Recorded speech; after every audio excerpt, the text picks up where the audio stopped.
네, 오늘 이 본문의 말씀을 가지고 안식일의 주인이라는 제목으로 하나님의 말씀을 나누고 싶습니다. 오늘은 다시 이제 마가복음 그 시리즈로 돌아가서 이 마가가 기록한 예수님의 삶과 또 그 삶을 통해 하나님이 우리에게 주시는 메시지가 무엇인지를 함께 이제 계속해서 또 살펴보기를 원하는데요. 우리가 이제 성경을 볼 때 이 성경이 처음 쓰여진 이 마가가 쓴 이 복음을 처음 접했을 그 1세기 그리스도인들과 비교해서 한 가지 불리한 점이 있는데, 그것은 바로 우리가 우리는 이 성경이 기록된 그 시간과 너무나도 떨어진, 그 시간과 문화에서부터 너무 떨어진 그 시대를 살고 있다는 거예요. 그래서 이 성경을 읽을 때 이 컨텍스트, 이 문화적 사회적 배경 지식을 이해 못하고 그냥 읽을 때가 많다는 것이죠. 그래서 1세기 그리스도인들은 읽었을 때 바로 알 법한, 또 마가가 말하지 않았어도, 설명하지 않았어도 알았을 그런 지식들이 얻는 상태로 우리가 읽다 보니까 말씀을 읽어도 이해하지 못할 때가 많고, 그 사건의 그 말들의 중요성을 우리가 놓칠 때가 많다는 거예요. 분명한 것은 우리가 이 고대 1세기 로마 시대나 혹은 이 세컨드 템플 피리어드, 그 주이시 그 유대의 문화를 이해하지 못하면 성경을 이해하지 못한다, 그런 말을 하는 건 아니에요. 신학교를 가야지만, 그런 배경 지식을 다 알고 있어야지만 우리가 성경을 알 수 있다, 이런 말을 하는 건 절대로 아니에요. 하나님이 우리에게 성경을 주실 때 분명한 것은 우리가 알아야 될 중요한 진리들은 클리어하게, 분명하게, 명확하게 우리에게 설명해 주셨어요.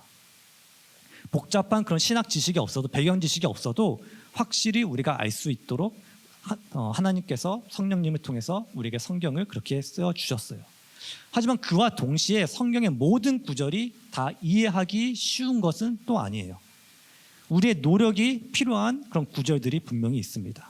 명확한 뜻을 이해하기 위해서, 더 깊은 뜻을 이해하기 위해서 우리의 연구와 묵상이 필요한 구절들이 있어요. 저는 오늘 본문이 그러한 구절이라고 생각을 해요. 표면적으로는 이 스토리가 굉장히 간단합니다. 예수님이 바리새인들과 이 안식일의 일로 충돌하는 그러한 내용이죠. 그리고 이 일이 일어나기 전에는 예수님이 또 다른 일들로 바리새인들과 충돌을 했어요. 예수님이 죄를 사하시는 것을 가지고 바리새인들과 충돌을 했고, 또 죄인들과 함께 음식을 나눴다, 그것으로 바리새인들과 또 충돌을 했죠. 이번에는 안식일에 벌어진 일들로 예수님이 바리새인들과 충돌을 합니다. 그런데 이 안식일 사건이 그전 일들과 좀 다른 점이 있다면은, 이 안식일에 벌어진 일로 바리새인들이 예수님을 죽이기로 결정했다는 거예요. 그래서 이 안식일로 일어난 이 일이 뭔가 그들에게 어떠한 터닝 포인트가 됐다는 거죠.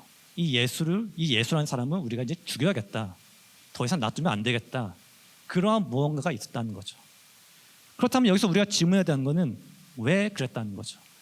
그 전까지는 예수님의 행동에 문제를 삼긴 했지만 우리가 예수라는 사람을 이거 죽여야겠네, 그렇게 말은 하지 않았는데, 죽이기로 결심하는 그 극적인 변화가 왜 이 안식일의 일로 인해서 일어났냐는 거죠. 안식일이 무엇이기에, 또 예수님이 안식일에 한 일이 무엇이기에 바리새인들이 예수님을 죽이기로 결정했는가라는 거죠. 그래서 그 답을 찾기 위해서 오늘 본문의 내용을 그 시대의 좀 컨텍스트를 가지고 함께 살펴보기를 원합니다. 그래서 이 안식일의 의미가 무엇인지, 그리고 바리새인들이 무엇을 미스하고 있었는지, 그리고 이 모든 것이 지금 우리에게 의미하는 바가 무엇인지를 함께 말씀을 통해서 살펴보겠습니다. 자, 그래서 먼저 오늘 본문을 좀 컨텍스트를 가지고 함께 살펴보기를 원하는데요. 오늘 본문의 스토리는 이렇게 시작해요. 어느 한 안식일에 예수님과 예수님의 제자들이 갈릴리의 곡식 밭 사이로 난 길을 걷고 있었어요. 이 안식이라는 것은 영어로는 사바스라는 건데, 이스라엘 백성들에게 주어진 휴식의 날입니다. 주중에서 휴식의 날, 7일째, 즉 토요일에 주어진 휴식의 날이에요. 그래서 토요일에 모든 일에서 쉬면서 하나님을 위해 구별된 날이에요. 그래서 단순히 그냥 일에서 쉬는 날이 아니라 하나님을 예배하는 날이에요. 지금도 이 유대인들은 이 안식일을 지키고 있어요. 토요일마다 모여서 예배를 드리면서 안식일을 지키고 있어요. 이 안식일의 날에 예수님과 제자들이 곡식밭 사이길을 걷고 있습니다. 그리고 그렇게 걷고 있는 예수님과 제자들을 감시하는 무리들이 또한 있었어요. 바로 바리새인들이에요. 아마도 예수님이나 제자들의 꼬투리를 잡으려고 무언가 고발할 게 없는지 계속 주시하고 있었던 모양입니다. 그런데 그때 여행 중에 배가 고팠는지 제자들이 손을 뻗어서 길가에 있는 밀 이삭을 잘랐습니다. 그리고 껍질을 벗기기 위해서 손으로 이삭을 비비고 껍질을 날려보낸 뒤에 그 알곡을 입에 넣습니다. 자, 그러니까 예수님과 그 제자들을 감시하고 있던 바리새인들이 바로 다가와서 예수님을 공격합니다. 오늘 본문 2장 24절에 어찌하여 안식일에 하지 못할 일을 하나이까? 왜 안식일의 룰을 어깁니까? 왜 안식일에 불법을 행합니까? 잡았다. 약간 이 마음으로 이렇게 예수님을 공격합니다. 자, 우리가 이 상황을 좀 제대로 이해하기 위해서는 이 1세기 이스라엘에 대해 우리가 조금 알아야 될 것이 있습니다. 이 1세기 이스라엘은 로마 제국의 지배 아래에 있었어요. 로마의 식민지였어요. 하지만 그럼에도 유대교가 모든 사회를 통치하는 종교 국가였어요. 즉 유대교의 법이 그 룰들이 종교를 다스리는 것뿐만 종교적인 부분을 다스리는 것뿐만 아니라 모든 사회적인 부분들을 다스리는 법이었어요. 그리고 유대교에서 가장 중요한 법은 구약 성경에 기록된 율법이에요. 창세기, 출애굽기, 레위기, 민수기, 신명기, 그 모세 오경이라고 불리는 이 5권의 책들 안에 써 있는 하나님이 직접 주신 613개의 계명과 10계명이 바로 율법이에요. 이 유대인의 사회를 다스리는 그러한 법이에요. 이 계명들은 하나님이 모세에게 직접 주셨다고 해서 직접 해서 성경에 기록되었다고 해서 written law, 기록된 법이라고 또한 불러요. 하지만 이 기록된 법 외에도 그 당시에 유대인들이 따르던 법이 또 하나 있었는데 그것은 장로들의 전통이라는 법이에요. 이건 성경에 기록된 것이 아니라 이 성경에 기록된 이 율법을 어떻게 하면은 실생활에 적용할 수 있는지 그 많은 종교인들이 그 율법을 해석하고 어떻게 적용할지에 대해서 분석한, 그렇게 해서 그 법을 만들어낸 것이 바로 장로의 전통이에요. 이것이 그 전에는 구전으로 입으로 이렇게 전해 내려오다가 예수님 당시의 시대에는 미시나와 또 그 탈무드라는 그러한 책으로 하나의 어떻게 보면 책으로 편집이 된 그게 바로 장로의 전통이에요. 예를 들면 이런 거예요. 율법에서 안식일에 일을 하지 말라라고 율법에서 말을 해요. 명령을 해요. 그렇다면은 장로의 전통에서는 이걸 물어봐요. 그러면은 어떻게 우리가 일을 하지 않을 것인가? 무엇이 일이고 무엇이 일이 아니냐? 장로의 정통이 바로 이런 것들을 규정한다는 거예요. 그래서 디테일하게 무엇이 허용되고 무엇이 허용되지 않는지 이것을 리스트하는 게 바로 장로의 전통이에요. 한마디로 어떻게 보면 율법의 울타리인 거죠. 예를 들면 율법이 여기를 넘어가면은 죄다. 그래서 여기까지만 가래. 여기를 넘어가면 죄다라고 하면은 장로의 정통은 여기 넘어가면 죄니까 우리는 여기에서 선을 긋자. 여기를 넘어가는 것은 여기 넘어가는 것도 죄라고 우리는 그렇게 정하자. 혹시라도 사람이 여기까지 갈 수 있을까? 여기까지 가면 잘못해서 여기까지 넘어갈 수 있을까? 아예 처음부터 여기에 가까이에 이 끝까지 가지도 못하도록 여기에서 우리가 선을 긋고 여기를 넘어가지 말자고 우리가 정하자. 이게 바로 장로의 정통이었어요. 그래서 사람들이 실수라도 율법을 어기지 않도록 더 엄격하고 더 세부적인 규칙을 만들었어요. 자, 문제는 유대교와 그 당시 바리새인들이 이 장로의 정통도 율법과 동급으로 여겼다는 거예요. 그래서 오늘 본문에서 바리새인들이 예수님에게 왜 안식일에 금지된 일을 합니까? 라고 공격했을 때 바리새인들이 문제 삼는 거는 예수님과 예수님의 제자들이 성경에 그 율법에 기록된 율법을 어겼다는 게 아니라 장로의 전통을 어겼다는 거예요. 왜 장로의 전통이 금지하는 일을 합니까? 이렇게 말한다는 거죠. 자, 예수님의 제자들이 한 일을 무엇이죠? 길가에 있는 미라를 잘라서 까서 먹었어요. 이 일 자체는 율법에, 성경에서 이 일을 금하는 그 구절이 전혀 없어요. 아니, 오히려 신명기를 보면은 지나가는 사람이 만약 배가 고프거든 손으로 이삭을 따서 잘라서 그거 따서 먹어도 된다고, 그렇게 먹게 하라고 오히려 성경은 말을 해요. 하지만 장로의 전통에 의하면은 예수님의 제자들이 한 거는 단순한 식사가 아니라는 거예요. 이삭을 자른 거는 추수를 하는 거였고, 손으로 비빈 거는 타작을 한 거고, 껍질을 날려보낸 거는 키질을 했다는 거예요. 그래서 이 먹기 위해 이삭 하나를 따서 먹은 것이 바로 추수를 하는 일을 했다는 거예요. 그걸로 예수님을 공격하는 거예요. 안식일에 불법을 행한다고. 이 바리새인의 공격이 예수님은 이렇게 대답하세요. 25절을 보면은 예수께서 이르시되 다윗이 자기와 및 함께한 자들이 먹을 것이 없어 시장할 때 한 일을 읽지 못하느냐. 이 한국어 번역 뉘앙스가 좀 아쉬운 부분이 있는데 영어로 보면은 Have you never read? 이걸로 시작해요. 너네 이거 읽어본 적 없어? 너네 성경 읽어본 적 없어? 성경에서 다윗이 한 일에 대해서 읽어본 적 없어? 요즘 표현으로 하면은 바리새인들을 완전히 긁는 그런 세베지한 대답을 하세요. 바리새인들이 매일 하는 게 뭐예요? 매일 성경 읽고 어떻게 성경을 잘 이해할 수 있고 어떻게 성경을 잘 지킬 수 있는지 이걸 고민하는 게 바로 바리새인들이에요. 그런 사람들한테 너 성경 읽어봤어? 성경 한 번이라도 읽어봤어? 이것도 몰라? 이런 식으로 예수님이 대답을 하신 거죠. 마치 명철 형제가 웨이트를 막 올리고 있는데 그 옆에 가서 웨이트 처음 하시나 봐요. 자세가 엉망이네요.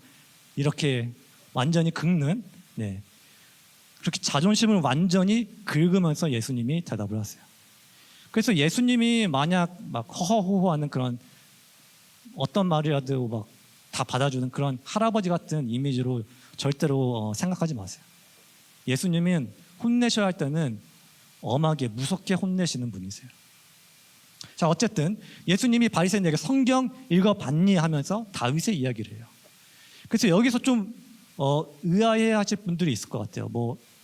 그것도 못 느끼신 분들도 있겠지만 분명 바리새인들이 예수님을 공격하는 거는 안식일을 걸고 공격을 했어요. 근데 예수님이 그거에 받아치는 거, 대답하는 거는 안식일에 대한 성경 구절을 가지고 그걸 받아치는 게 아니라 다윗의 일에 대해 가지고 안식일과 전혀 관계없는 다윗의 일을 가지고 받아치세요. 이것은 사무엘상 21장에 나오는 이야기인데 다윗이 사울에게 쫓겨서 노비라는 곳에 이르렀을 때 다윗이 너무 배가 고파서 그 부하들과 함께 제사장들만 먹을 수 있다는 그 거룩한 진설병이라는 빵을 먹은 일을 말씀하세요. 약간 동문서답 같은 내용이죠. 안식일을 가지고 지적했는데 갑자기 다윗과 진설병에 대해서 이야기를 하니까, 근데 예수님이 다윗의 이야기를 한 의도는 바로 이것이에요. 바리새인들이 태클을 거는 그 예수님의 제자들이 한 행동, 그리고 다윗과 그의 부하들이 한 행동에 공통점이 있는데 그것은 바로 굶주려 있을 때 금지된 것을 먹어도 되는가라는 거예요. 예수님의 제자들은 굶주려서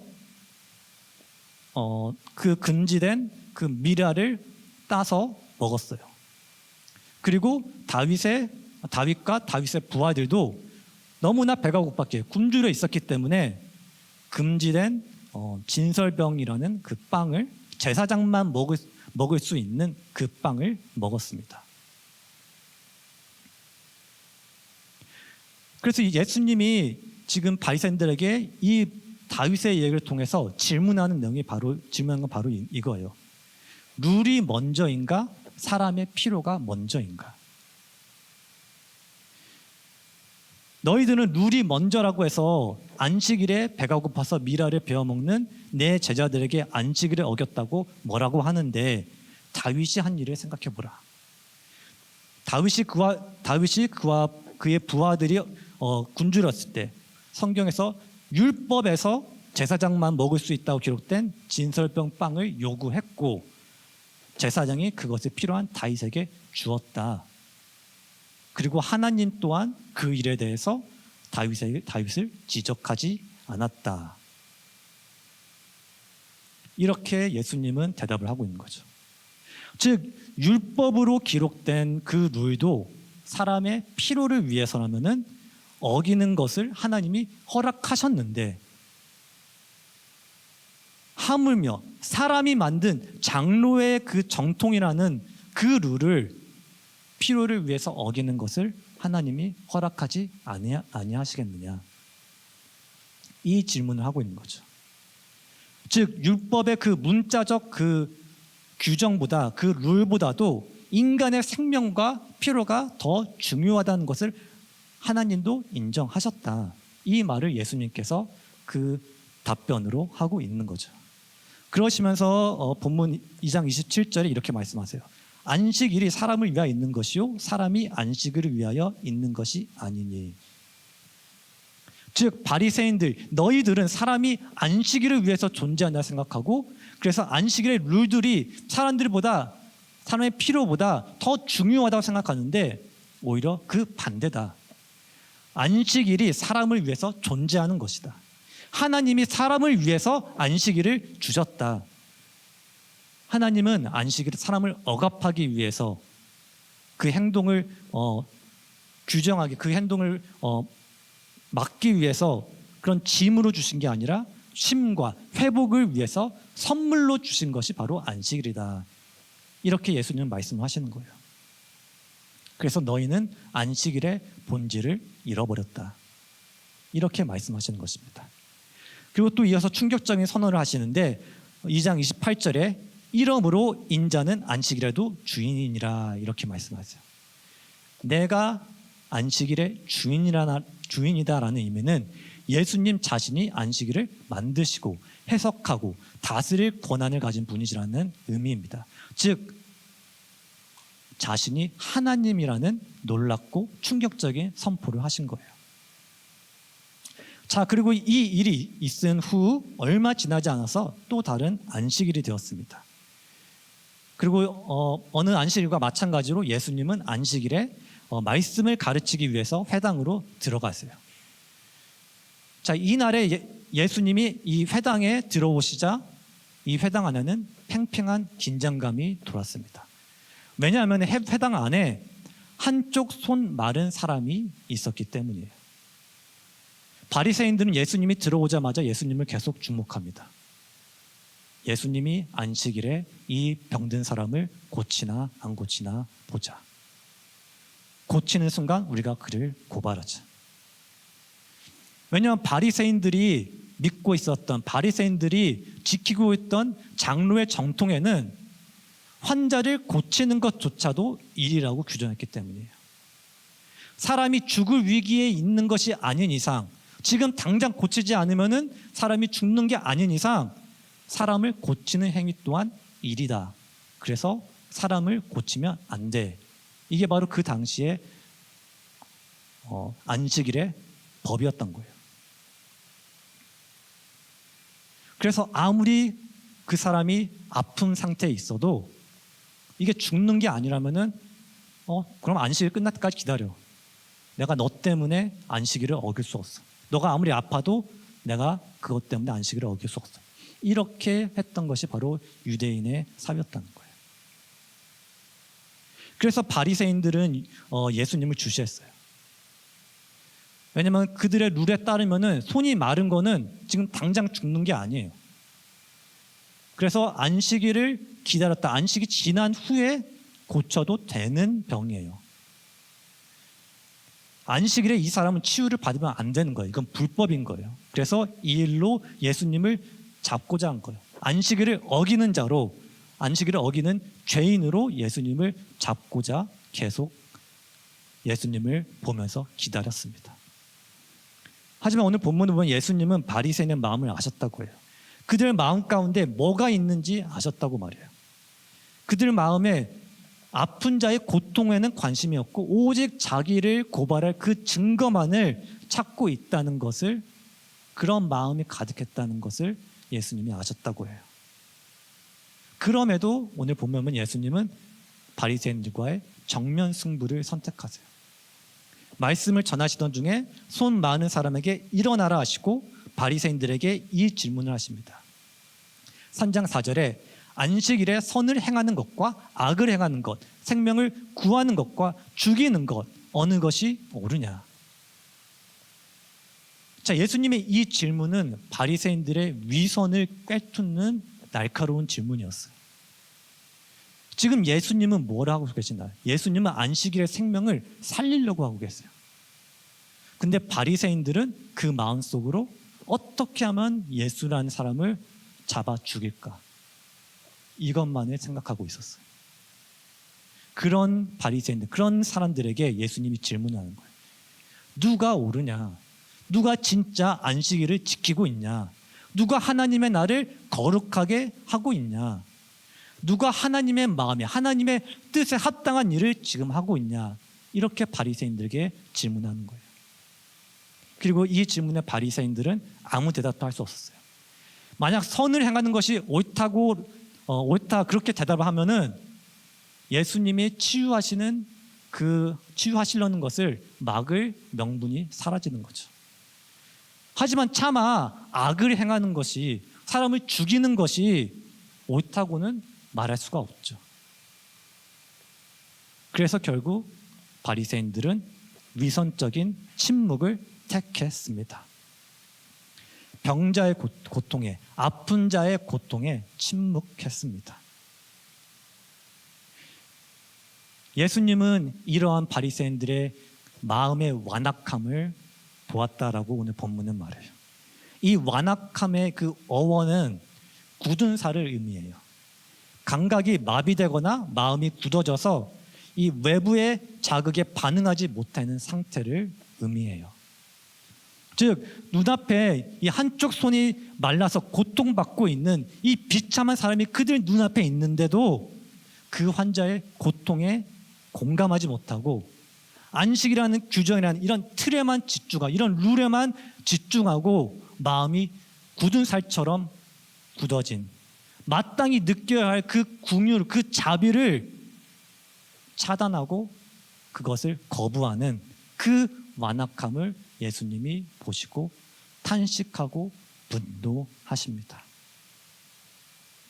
그 고통 가운데 있는 그 손 마른 사람을 구경거리나 아니면 함정의 도구로 삼는 이 바리새인들의 악한 마음에 분노하신 거예요.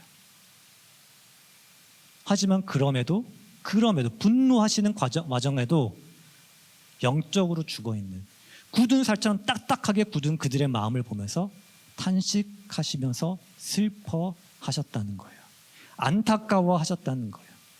마치 잘못된 길로 걸어가고 있는 이 자녀가 끝까지 그 잘못된 길을 고집하고 있는 것을 보고 있는 부모와 같이 화가 나면서도 가슴이 미어지는 마음으로 탄식하셨습니다. 그리고 손 마른 사람에게 이렇게 말씀하세요. 내 손을 내밀라. 예수님의 말씀에 손 많은 사람이 순종해서 손을 내밀습니다. 그리고 순종해 손을 내밀었을 때 손이 치유가 되는, 온전케 되는 그 역사가 일어나게 됩니다.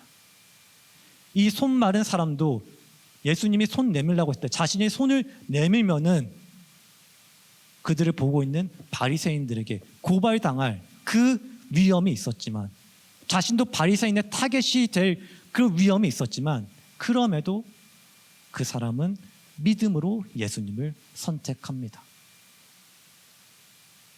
그렇게 그가 믿음으로 반응했을 때 그는 기적을 경험합니다. 이렇게 긍휼과 은혜와 기적이 일어났던 안식일은 오늘 본문을 보면 이렇게 끝이 납니다.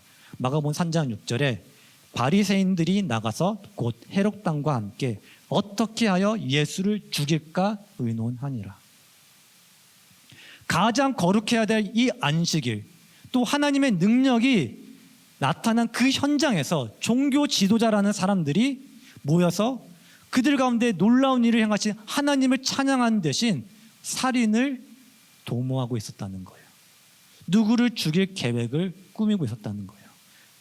예수님을 완전히 파괴하고 멸망시키기, 어떻게 우리가 그 사람을 멸망시킬까, 이것을 생각하고 있었다는 거예요. 예수님 존재 자체가 사라지게 만들기를 원했다는 거예요.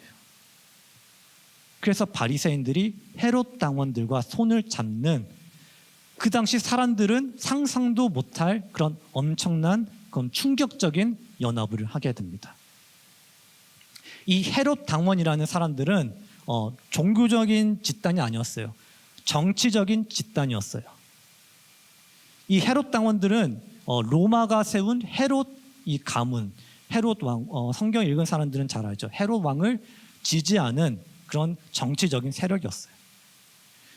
로마에 빌붙어서 정치적으로, 금정적으로 뭔가 이익을 얻으려는, 힘을 얻으려는 그런 무리가 바로 헤롯 당원이었어요. 근데 바리새인들은 로마를 혐오했어요. 자신의 나라를 지배하고 있는 이방인이 자신의 이스라엘을 지배하고 있다는 그 사실을 너무나 싫어했어요. 그래서 로마에 빌붙은 이 헤롯 가문을 변절자로 여겼어요. 즉 헤롯 당원들은 바리새인의 친구가 절대로 아니었어요. 오히려 그 둘은 원수 사이였어요.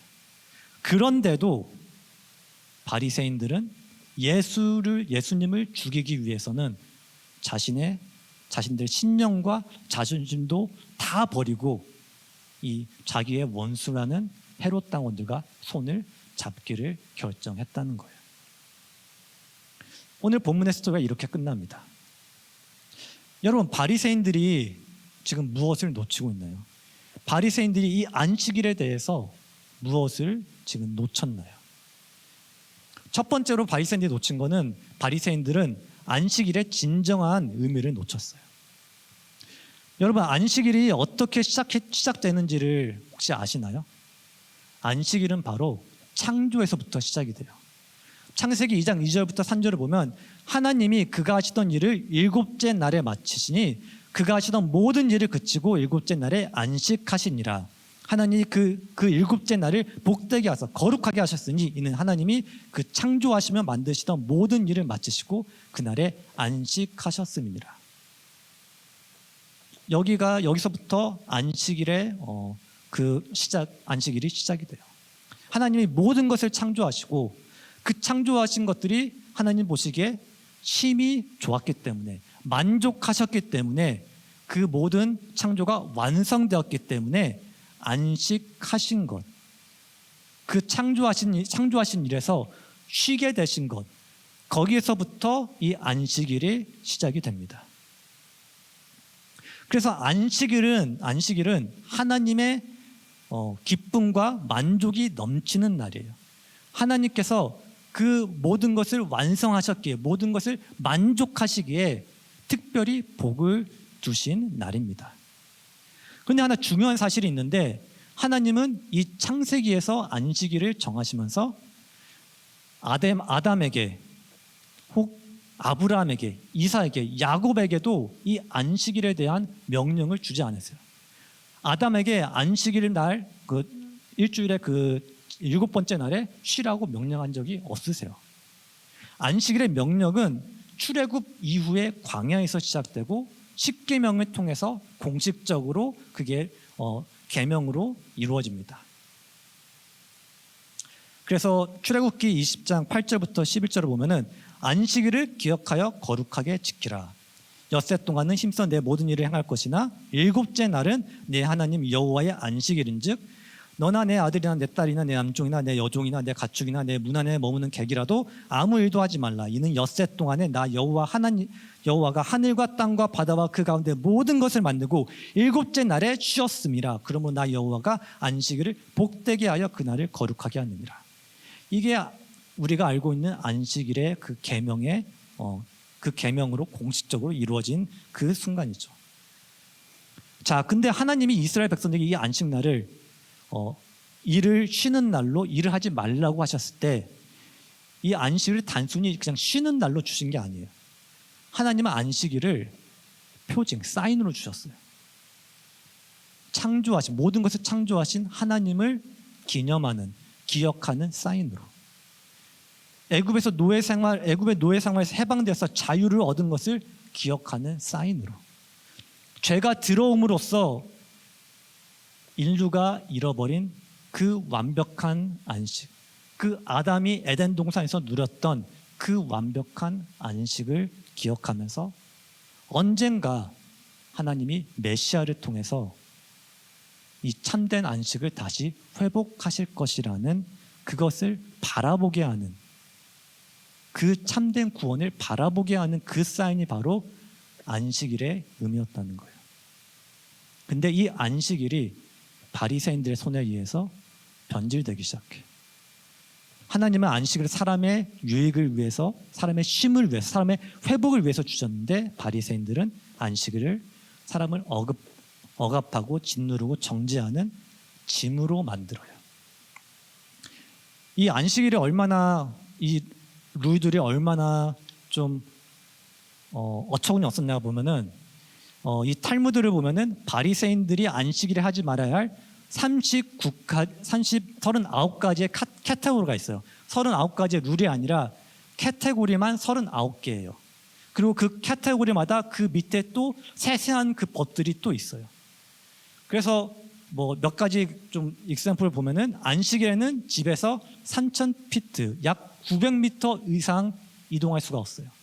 900m 갔는데 거기보다 한 걸음 더 간다? 그러면 그건 안식일을 어긴 거예요. 900m에서 계속 안식일이 끝날 때까지 머물러야 돼요. 그리고 말린 무화과 하나보다 더 무거운 것을 들면은 그것은 일이라고 했어요. 말린 무화과 하나보다 더 무거운 것은 일이다.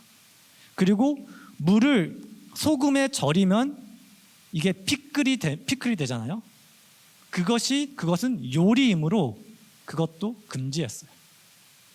그리고 옷에 붙은 흙을 털어내는 것도 탈곡, 그것도 일로 간주했어요. 왜냐하면 그 흙에 어떠한 씨앗이 붙어 있을 수도 있으니까. 흰머리를 뽑는 것도 수확이라고 해서 그것도 금지했어요. 그리고 안식일에 거울을 보는 것도 금지했어요. 왠지 알아요? 거울을 봤을 때 혹시 흰머리가 보이면은 흰머리를 뽑고 싶을 유혹이 들어올까 봐. 그래서 안식일에 거울을 보는 것도 금지했어요. 이게 바로 이런 것들이 39가지 카테고리가 있었고 그 카테고리마다 이런 법들이, 수많은 법들이 있었다는 거예요.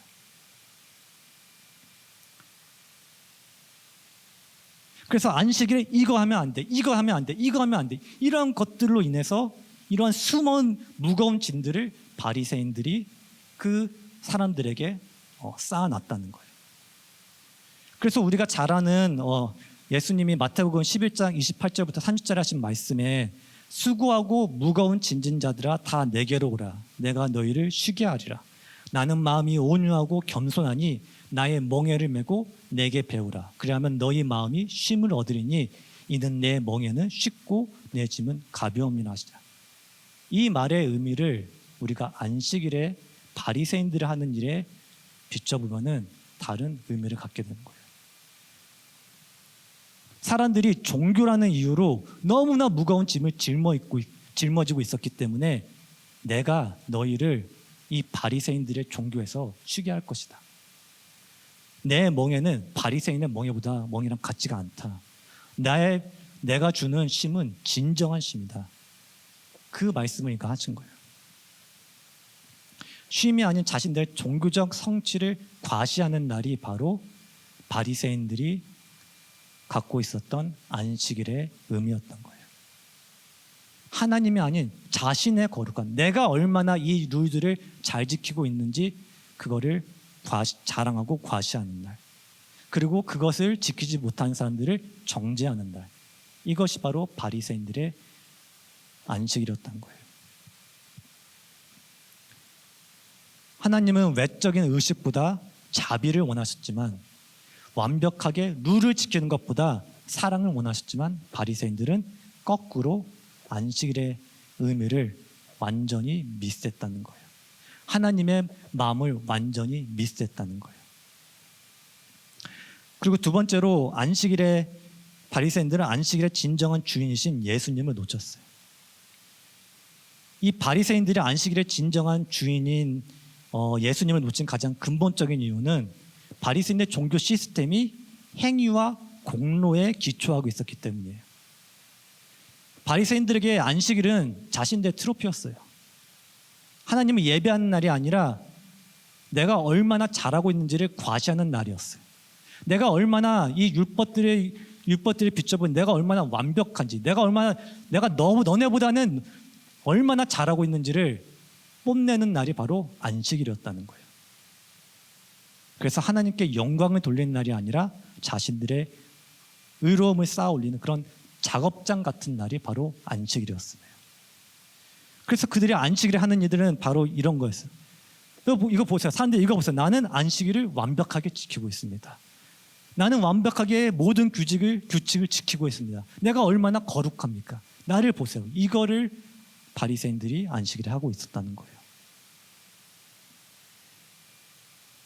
그래서 바리새인들에게는 이 종교라는 것은 성취의 대상이었고 쌓아 올려야 할 그런 공로였다는 거예요. 자신의 행위로서 의로움을 쌓았다고 믿었고 자신들은 구원받을 만한 충분한 자격이 있다고 믿었어요.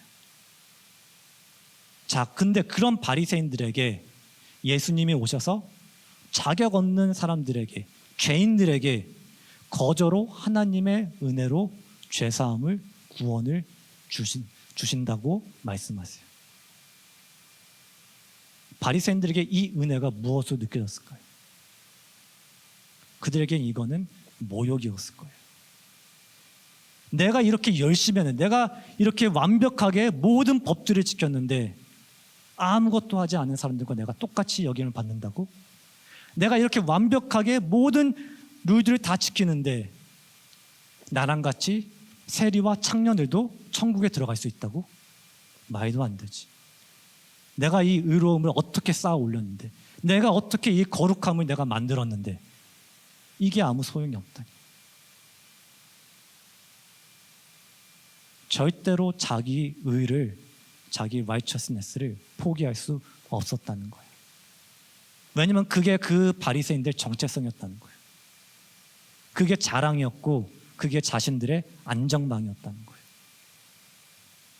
그래서 바리새인들은 의를, 하나님의 의를 선물로 주시는, 거저 주시는 안식일의 주인이신 예수님을 거부했다는 거예요. 안식이라는 이 그림자에 너무 집착한 나머지 실체이신 예수님이 눈앞에 나타나셨음에도 불구하고 그분을 알아보지 못하고 거부했다는 거예요. 그리고 이 그림자 세계에 익숙해진 이 바리새인들은 빛으로 나오기보다는 그림자 안에 있기로 결심을 해요. 그리고 오히려 빛을 죽이겠다. 내가 그림자 밖으로 나가기는 싫으니까 빛을 죽여야겠다. 이렇게 결정해요. 자, 그리고 마지막으로 바리새인들이 미스한 거는, 바리새인들은 안식일의 진정한 마음을 놓쳤어요. 오늘 본문과 같은 일을 기록한 마태복음에서 예수님은 바리새인들에게 이렇게 말씀하셨다고 기록합니다. 마태복음 12장 7절에 나는 자비를 원하고 제사를 원하지 아니하노라 하신 뜻을 너희가 알았다면 무죄한 자를 정죄하지 아니하였으리라. 하나님께서 원하시는 것은 제사보다 자비고 번제보다 하나님을 아는 것이었는데, 하나님이 이걸 말씀하신 것은 하나님이 외적인 그런 의식들을 싫어하는 게 아니라 뭐 제사를 폐하라고 예배를 하지 말라고 하는 게 아닙니다. 하나님은 마음 없는 이 의식, 마음 없는 예배를 거부하신 것이죠. 사랑 없는 종교를 혐오하신 것이에요. 근데 바리새인들은 이거를 거꾸로 뒤집었어요. 바리새인들에게는 제사가 자비보다 중요했고, 의식이 사랑보다 중요했고, 규례가 긍휼보다 중요했습니다. 그래서 예수님이 마태복음 23장 23절에 화 있을진저 외식하는 서기관들과 바리새인들이여 너희가 박하와 회향과 근체의 11조는 들이되 율법에 더 중요한 바 정의와 긍휼과 믿음은 버렸도다. 그러나 이것도 행하고 저것도 버리지 말아야 할지나, 이렇게 책망을 해요. 즉 바리새인들이 이 11조, 이 룰이 있는 거는 철저하게 계산했다는 거. 최소의 11조까지 철저하게 계산해서 그 룰을 따라갔다는 거예요. 근데 정작 정의는 버리고 긍휼은 버리고 믿음은 버렸다는 거예요. 이러한 바리새인들에게 예수님이 이렇게 말씀하시는 거예요. 그러나 이것도 행하고 저것도 버리지 말아야 할 것이다. 11조를 드리지 말라는 게 아니라 11조만 드리고 정의와 긍휼과 믿음이 없다면 그것을 버린다면 아무 의미가 없다는 거예요. 여러분, 하나님이 원하시는 것이 무엇인지 아시나요? 미가서 6장 8절에 이렇게 말씀하죠. 사람아, 주께서 선한 것이 무엇임을 내게 보이셨나니 여호와께서 내게 구하시는 것은 오직 정의를 행하며 인자를 사랑하며 겸손하게 네 하나님과 함께 행하는 것이 아니냐. 그리고 이사야서 58장 6절부터 7절에 내가 기뻐하는 금식은 흉하게 결박을 풀어주며 멍에의 줄을 끌어주며 압제당하는 자를 자유하게 하며 모든 멍에를 꺾는 것이 아니겠느냐. 또 줄인 자에게 내 양식을 나누어 주며 유리하는 빈민을 집에 들이며 헐벗은 자를 보면 입히며 또 내 골육을 피하여 스스로 숨지 아니하는 것이 아니겠는가. 정의를 행하는 것, 인자를 사랑하는 것, 겸손하게 하나님과 함께하는 것, 결박을 풀어주는 것, 압제당한 자를 자유케 하는 것, 줄인 자를 먹이는 것, 유리한 자를 집에 들이는 것, 헐벗은 자를 입히는 것. 이게 하나님의 마음이라는 거예요. 근데 바리새인들은 이거를 놓쳤다는 거예요. 성경을 연구했지만 성경이 말하고 있는 그리스도에게 오지 못했고, 율법을 안송했지만 하나님을 정작 알지 못했다는 거예요. 제사를 드렸지만 정작 하나님이 원하는 자비와 긍휼과 정의는 들지 못했다는 거예요. 안식일에 선을 행하는 것이, 안식일의 생명을 살리는 것이야말로 하나님이 진정으로 원하시는 예배임을, 이것이 안식일의 마음임을, 참된 예배임을 몰랐다는 거예요. 오히려 예수님이 자신의 권위와 이익에 위험이 되자 악한 마음을 가지고 예수님을 죽이고자 마음을 먹었다는 거예요. 자, 여러분, 이제 바리새인들의 노출에 있었던 걸 한번 봤다면은 이제는 한번 이 말씀을 생각하며 우리 자신을 한번 생각해 봅시다. 여러분, 우리는 더 이상은 안식일을 지키지 않아요. 왜냐하면 안식일은 그리스도를 가리키는 그림자였기 때문이에요. 예수님이 오심으로써 우리는 더 이상 그림자가 아닌 실체를 붙잡았어요. 그래서 토요일에 안식일을 지키는 것이 아니라 예수 그리스도의 그 부활을 기념하고 셀러브레이트하는 썬데이, 일주일의 첫 번째 날, 이 주일에 우리는 모여서 예배를 드립니다. 하지만 그렇다면은 우리가 그림자보다 더 값진 실체를 우리가 붙잡고 있다면은 우리의 안식일 동안 오히려 바리새인들의 안식일보다 더 귀하고 더 값진 것이라는 것을 의미한다는 거예요. 우리의 안식일이, 우리의 주일이 이 바리새인들의 안식일보다 더 의미가 있고 더 그 모든 시간을 보내는 거에서 더 하나님이 기뻐하시는 방향으로 나아간다는 거예요. 근데 여러분은 지금 이 주일의 의미를 놓치고 있지는 않습니까? 바리새인들이 너무나 많은 규칙과 의무들로 이 안식, 이 쉼이라는 그 안식일의 의미를 놓쳤다면은 혹시 우리는 아무것도 하지 않음으로써 주일의 의미를 놓치고 있지 않나요? 솔직히 자신에게 한번 질문해 보세요. 내 주일이 어떤가? 이 주일, 이 Lord's Day, 이 그리스도의 날을 위해서 내가 주님께 얼마나 나의 시간과 나의 마음과 나의 모든 것을 사용하고 있는지, 내가 얼마나 주님을 생각하면서 주님이 기뻐하시는 일을 이 주일에, 주님의 날에 하고 있는지. 혹시 1시간, 1시간 반 예배 드리는 게 다른 날과 주일을 구별하는 그 구별점에 단가요? 그나마 1시간 예배 드리는 것도 예배 시간 내내 딴 생각을 하고, 뭐 오늘 저녁 뭐 먹지? 예배 끝나고 뭐 하지? 설교 시간에 핸드폰 보고, 찬양 시간에는 입 다물고 있고, 마음은 다른 곳에 있고, 몸은 예배당에 있지만 영혼은 딴 곳에 있는. 여러분, 이게 정말 주님께서 기뻐하시는 주님의 날에, 예수 그리스도의 나라에 예수님이 받으셔야 할 예배인가요? 조나단 에드워즈는 이 말을 했습니다. 은혜는 노력과 반대되는 것이 아니다. 공로와 반대되는 것이다. 주일 예배가 우리의 공로를 쌓는 시간은 분명 아닙니다. 하지만 분명한 것은 우리의 온 마음은 이 주일의 날에 예수님을 예배하기 위해서 노력을 해야 된다는 거예요. 예배 시간뿐만 아니라 이 주일 하루 전체가 나를 구원해 주신 예수님을 찬양하고 기뻐하며 그 사랑을 나누기 위해서 우리는 노력해야 한다는 거예요. 두 번째로 우리가 생각해 볼 것은, 우리는 주일의 대상을 놓치고 있지는 않습니까? 여러분, 지금 예배할 때 누구를 위해서 예배하고 있나요? 찬양할 때 누구를 위해서 찬양했나요? 지금 설교 들 때 누구의 음성을 듣고 있습니까? 그리고 기도할 때 지금 누구와 대화를 하고 있나요? 예수님 바리새인들이 이렇게 책망하셨어요. 마태복음 15장 8절부터 9절에 이 백성이 입술로는 나를 공경하되 마음은 내게서 멀도다. 사람의 계명으로 교훈을 삼아 가르치니 나를 헛되이 경배하는도다.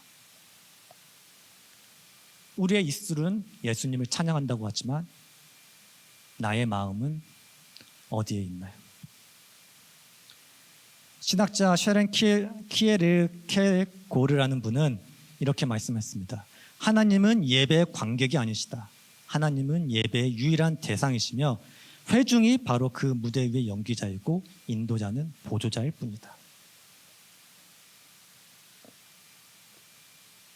예수님은 관객이 아닙니다. 우리의 예배를 받으실 유일한 대상이에요.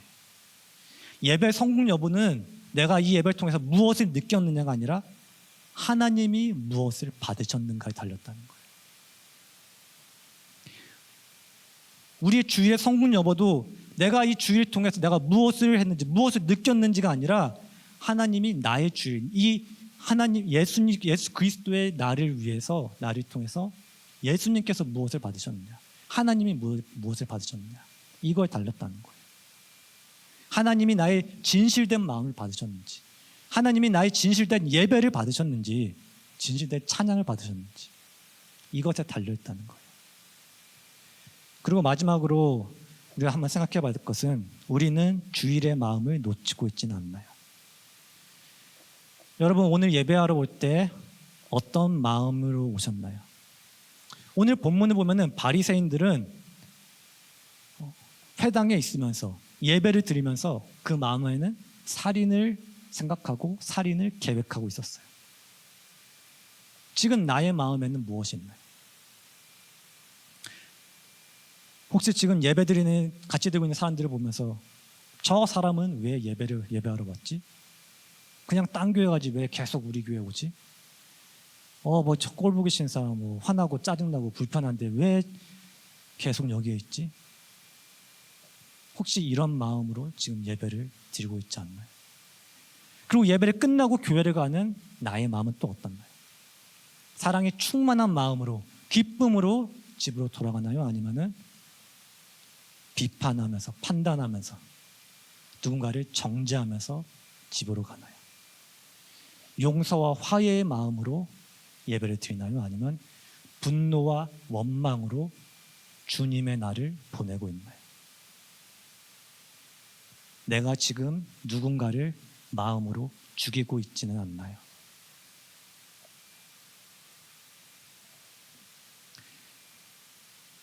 여러분, 바리새인들은 회당에 나와서 바로 예수님을 죽일 계획을 세웠어요. 여러분은 예배당을 나가서 무엇을 하실 건가요? 예수님이 지금 나의 마음을 본다면 예수님이 어떤 말씀을 하실 것 같나요? 오늘 보면 마가복음 3장 5절을 다시 한번 기억하기 원합니다. 예수께서 그들의 마음이 완악함을 보시고 탄식하셨다고 말해요. 여러분, 예수님은 지금도 우리의 마음을 보고 계세요. 그리고 우리의 마음이 완악하다면, 우리의 마음이 굳어졌다면, 우리의 마음이 굳어져서 더 이상 은혜가 들어가지 않다면, 더 이상 자비가, 용서가 들어가지 않는다면 그 마음으로 예배드리고 있는 우리를 보고 탄식하시고 계실 거예요. 여러분, 만약 예수님이 지금 이 순간 우리 예배에 와서 우리의 예배를 본다면 예수님이 어떤 말씀을 하실까요? 저는 말씀을 준비하면서 또 이 예배를 준비하면서 예수님이 바리새인들에게 하신 것과 같은 말씀을 하시지 않을까 매우 두렵습니다. 마태복음 23장 25절부터 28절을 보면은 화 있을진저 외식하는 서기관들과 바리새인들이여 장과 대접의 것은 깨끗이 하되 그 안에는 탐욕과 방탄으로 가득하게 하는도다. 눈먼 바리새인이여 너는 먼저 안을 깨끗이 하라. 그리하면 겉도 깨끗하리라. 화 있을진저 외식하는 서기관들과 바리새인들이여 회칠한 무덤 같으니 겉으로는 아름답게 보이나 그 안에는 죽은 사람의 뼈와 모든 더러운 것들이 가득하도다. 이와 같이 너희도 겉으로는 사람에게 옳게 보이되 안으로는 외식과 불법이 가득하도다. 찬양을 하고 설교를 듣고 헌금을 하고 아멘으로 화답하고 이렇게 말은 하고 있지만 우리의 예배가 겉으로는 깨끗하고 화려해 보이지만 혹 우리의 예배 안에는, 우리의 내면에는 회칠한 무덤처럼, 겉은 깨끗하지만 회칠한 무덤처럼 죽은 사람의 뼈와 모든 더러운 것으로 가득하다. 혹 예수님이 우리 예배에 오신다면, 여러분과 함께 예배를 드린다면 이렇게 말씀하시지는 않으실까요?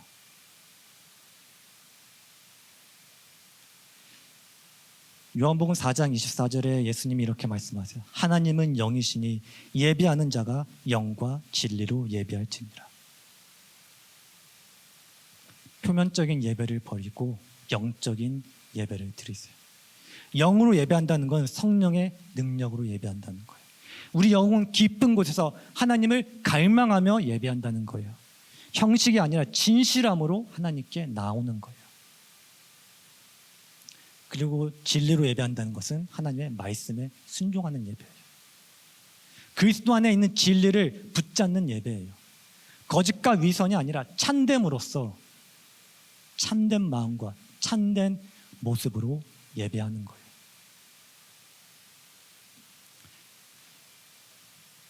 여러분, 바리새인들은 안식일은 지켰지만 안식일의 주인은 놓쳤어요.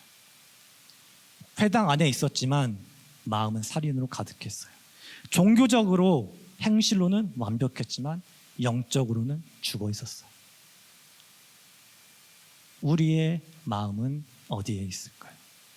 주일마다 교회에 오지만 우리의 마음은 정말 예수님을 예배하고 있나요? 정말로 사랑과 긍휼과 자비가 우리 안에 있나요? 여러분, 우리 올해 표어가 회복을 넘어 부흥으로입니다. 여러분의 신앙이, 믿음이 부흥하기를 원하시나요? 그렇다면 올 한 해 정말 형식적인 예배를 버리고 하나님이 원하시는, 주님이 원하시는 예배를 드리기 소원합니다. 주의 날, 예수 그리스도의 날에 이 날을 주님께 온전히 드려보세요. 하나님은 우리의 완벽한 출석을 원하시는 게 아니라, 우리의 종교적인 그 열심을 원하시는 게 아니라, 우리의 헌금을 원하시는 게 아니라 우리의 마음을 원하세요. 형식을 버리고 진실함으로 나오길 소원합니다. 위선을 버리고 사랑으로 나오길 소원합니다. 주님의 날에 주인 되시는 예수 그리스도를 절대로 놓지 마시길 소원합니다. 그때에만, 그렇게 할 때만 우리의 예배가 살아날 걸로 믿습니다. 그때 우리 주의 부흥하게 되고, 그때 진정으로 우리 삶 가운데 회복을 넘는 부흥을 경험하게 될 줄로 믿습니다.